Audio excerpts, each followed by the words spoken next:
Okay, this video is on half-lives of first order reactions, second order reactions, and zero order reactions. We have N2O5, and it decomposes to make nitrogen dioxide and oxygen gas.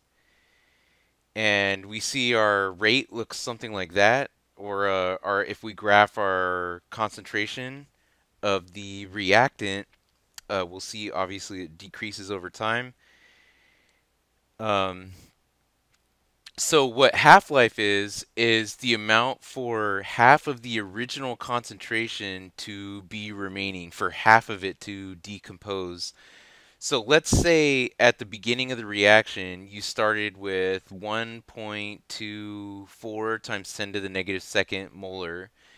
So half of that would be 0.62 times 10 to the second. So when do you have half of that? So you'd be like right about here. How long does it take to have half of that? So and this my dotted lines don't really hit the graph, but it would hit it like about right there.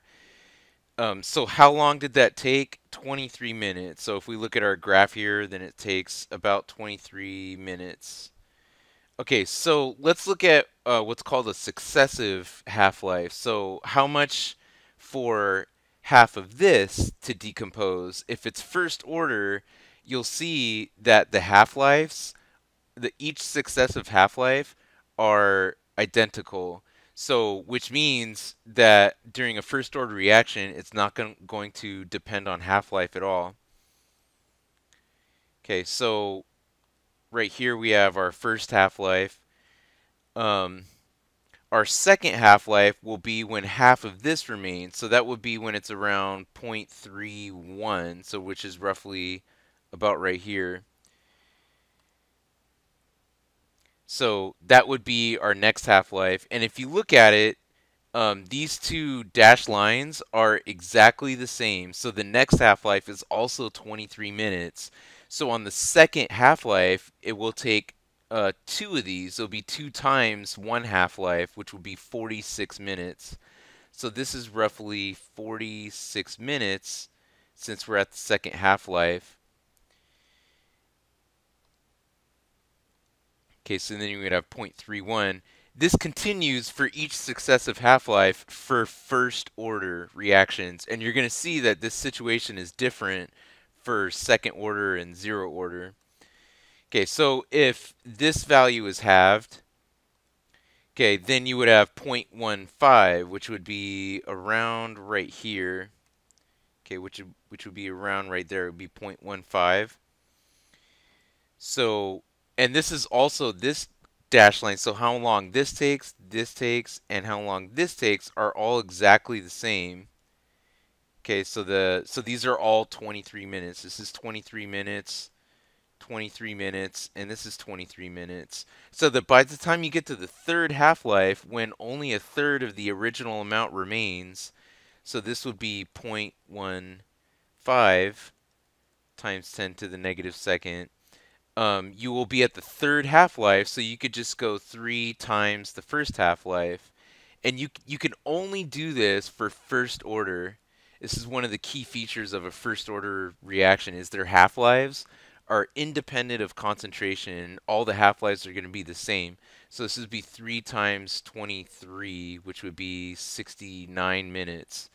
And my graph here isn't like exact, so 70 would be like right here, I suppose. So it should be a little bit closer to that to right here. Okay, but you get the idea basically. So this is first order. Our conclusion that we can make is first order half-lives. There's a few things conclusions we can make. So number one, first order half-lives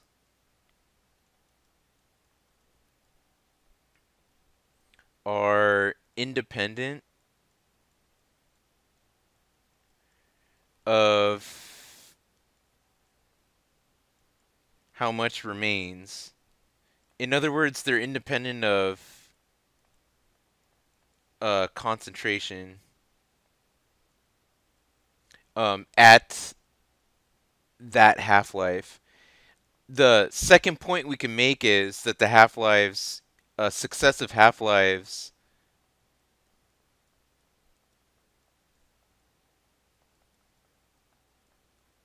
are all the same, and this is only true for first order. So let's go ahead and look at half-life a little more closely here, and see how this is determined. So okay, so half-life, there's actually a special equation for all the half-lives to figure out, and the one for first order works really well because you don't need to know the initial concentration, because it's independent of concentration, as we just saw from the graph. So if you take the integrated rate law, okay, and let's slow down one step here. So if we have our integrated rate law for first order, then we have this. Okay, now call if we call t t one half, so we want to know what and solve for t, and we call this, it's the amount remaining divided the amount that you started with divided by 2. So we set this equal to the initial amount divided by 2, then we get the following. So um, we would get, let's see, this over 2 equals ln of this minus kt 1 half. Now, if we move this over and apply a log property, then we would get this. We would get this form right here. Okay, and then you'll see that if you take this, this is kind of like doing like x over 2 divided by x, which would be the same thing as doing this. X over 2 times 1 over x. So the x's cancel and you get 1 half. So that's kind of what's happening here. So if we simplify this term, we get a half. And if we take the natural log of 0.5, then we get this number. We get 0.693. So this is the equation for half-life for a first order reaction.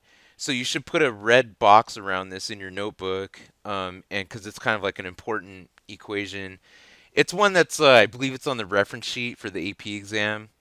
But anyway, it's you kind of see where this is derived from.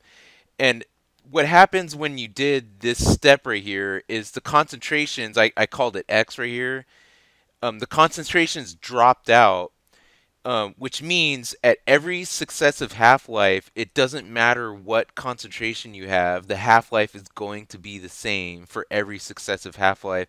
That's what we just proved mathematically here when we did this algebra right here. So anyway, this you'll see that this does not happen for zero order and second order. So those are going to be dependent on the amount that you have at that particular half-life. Excuse me. So let's take a quick look at a half-life problem, what a half-life problem will look like. So this says this molecule is gas molecule azomethane decomposes according to the following equation. The reaction is first order. This is always really great, really good news when they tell you what order. They just come out and tell you what order it is. So whenever they tell you that, okay, whenever they tell you a reaction is first order, or when they just come out right out and tell you it's second order or zero order, okay, start listing the equations you're gonna think about using. So we have half-life is 0.693 over k, and that's our half-life. And this is what's going to apply. It may or may not apply to this problem. Probably is, since the title is half-life. And the first order rate law, so the natural log of a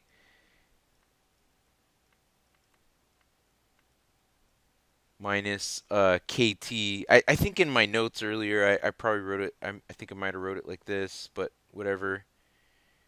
Um, plus ln of a here. Okay, so these are going to be what you're going to think about using probably this somewhere and this in this problem. And I didn't even read the rest of this problem yet. So the reaction is first order and takes 28.9 minutes for half of the azomethane to decompose. So they just gave me half-life if I read this problem. So they just gave me T half equals 28.9 is what they just told me. How long would it take for the reaction to become 89% complete? So for if you have 100, starting with 100, and 89% of it goes over here, how much would you have left over? What fraction would you have? You'd have 89, you'd have 100 minus 89. That's how much left over you would have. You'd have 11% or 11.0%. So they're giving you the fraction of azomethane left over.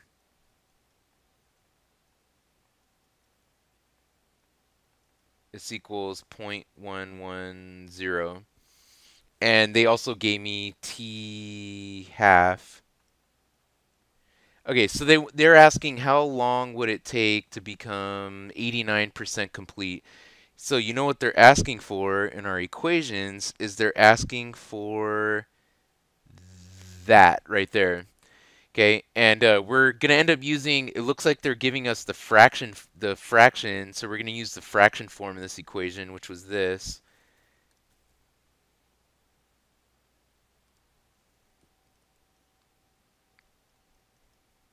It was this right here.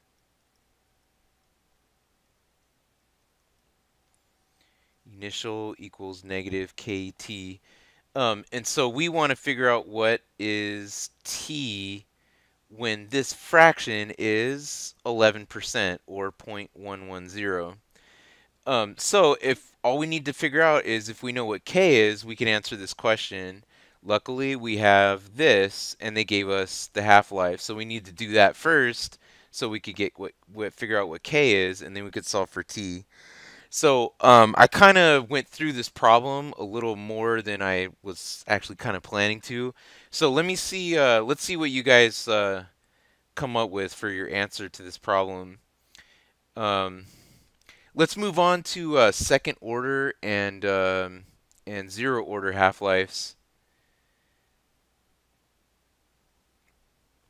So during a second order reaction, you'll see that so let's say your initial amount is zero point 0.1 molar. Well, how long will it take for half of that to decompose, for half of that to remain? So what time will it be when you're at 0.05? So let's look and see how long that would take. And it looks like it would be 20 minutes. So this is our first half-life is 20. Oh, this is in seconds. So 20 seconds.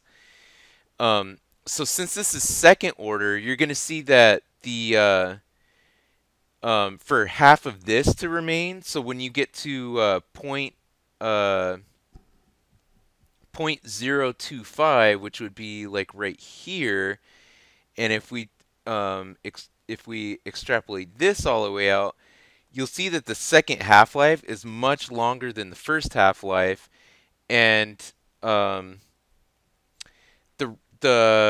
reason is the half-life equation is a lot different for a second order half-life. It actually it's 1 over the rate constant times the initial concentration. So if on this one, if you plug in 0.1, you'll get like a larger result.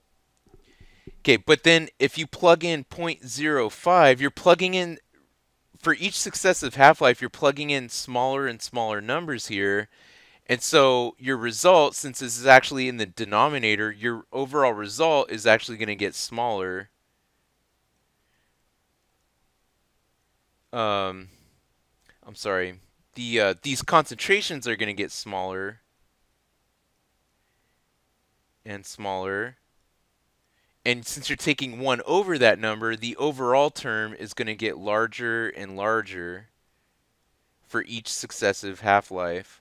So on your second half-life, it's going to be, and it's not necessarily double either, okay, because it's going to depend on the rate constant also. Okay, so your second half-life will be some time way over here. So for this to become 0.025, it would take some time that's not even close to 40 seconds. Okay, so you'll see that it'll be way, something way out here. Okay, so these are definitely not equal. Oops, this value and this value for the successive half-lives. And that's true for second order reactions. That's what their half-life looks like. Okay, so here's the equation. And if you could derive this similar to how the first order one was done. But here's the equation for a second order half-life problem. Okay, and we'll go over these graphs in class, but it's just kind of like a summary. On a first order, you'll see that each successive half-life actually gets smaller and smaller. So I actually have this. You don't need to write this down. I have this on that summary handout that should be attached to the school's website. Okay, so you'll see that each successive half-lives decrease because your concentration is decreasing over time. For first order, which we went over at the beginning of this video, the length of the half-lives are all constant, and that's because it's independent of the concentration. Okay, and then with second order, you'll see that they actually get longer and longer, your half-lives, because you'd be plugging in smaller and smaller numbers, which go on the denominator, and you end up with bigger results. So you get larger and larger half-lives with second order reactions. Okay, so let's try this. Let's try this problem. And a lot of times you kind of have to use this idea of half-life to answer these types of questions here. Okay, so my little pointer here, it says use the half-life info to tell what order it is. In this problem, it tells you a reaction is first order. So I always love that when they just come out and tell you it's first order. It has a half-life of 28 minutes. What is the time of the fourth half-life? Okay, so if you have 100%, um, you have after you'll have 50. Half of it will remain after 28 minutes. Okay, so it'll go from 50 to 25. It'll go from 50 to 25 in another 28 minutes, and then it'll go to 12.5 in another 28 minutes. So this is the whole idea of a first order reaction, is that they're all consistent. They're all the same, each successive half-life. So when would you have 6.25 remaining is after on the fourth half-life, so you'd have 28 plus 28, so it'd be 28 times 4, which would be 112 minutes. Okay, and since it's first order, we could also answer this question. So at the beginning of the reaction, you had this much. How much is left over after 99 minutes? So by now, we've answered this type of question several times. So you would use the integrated rate law because we're interested in some time, some amount, how much. We're interested in some amount after some way later time. So we're trying to figure out this.